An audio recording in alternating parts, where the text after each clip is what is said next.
Welcome back, sociology students. Okay, so this time we're talking about ethnography. Last time we talked about survey, which is the most popular research design in sociology, and the next most popular is ethnography. Ethnography is very popular. There's a lot of ethnographers who are also sociologists. Now, ethnography is a little different from survey. Remember, in survey, we're trying to talk to a lot of people, but we're probably only going to get a little bit of information, right? Like, well, we won't be able to really go deep with all those people. We'll just kind of skim the surface with a lot of people. Ethnography is kind of the opposite. So we're only going to talk to a few people, but we're going to get a lot of information, right? We're going to spend a long time with them and really try to get to know what's going on with those people. Okay, so this comes with some issues as well, like everything in sociology, right? The first one is time. An ethnography, to really get to know a group of people,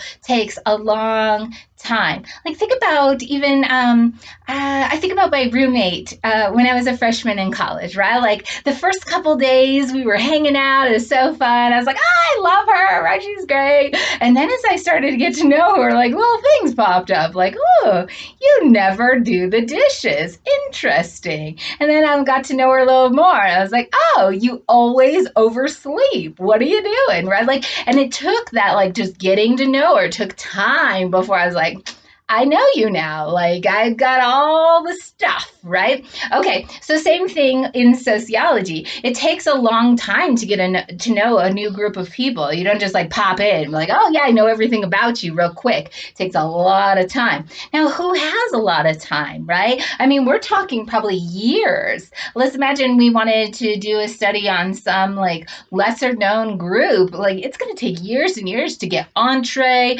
to really get a sense of the group. So again, you have to be at a university with a lot of resources in order to be able to go study a group a long ways away for years and years before you actually wind up with any science that you can give to the world. Okay, ethnography actually has another issue, as if that wasn't enough. And this issue is what we call going native. So the idea here is that when you spend so much time with a group, you'll start to develop a connection to that group. You'll start to be pretty subjective. It actually comes from anthropologists who would go to study tribes, and they would just stay with the tribes, right? And it was called going native, or like you were having so much fun studying that group that you're like, yeah, I'll just stay. Who needs science anymore, right?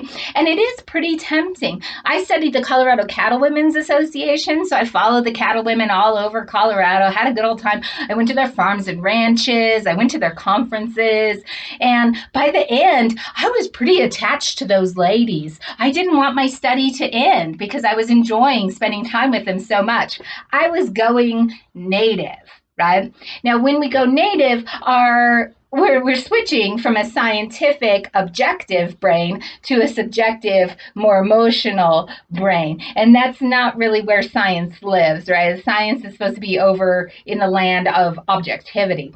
So this is a pretty significant issue with ethnography, and it makes it pretty challenging to have a truly objective scientific ethnography on any given population. Okay, see you next time for our next research design.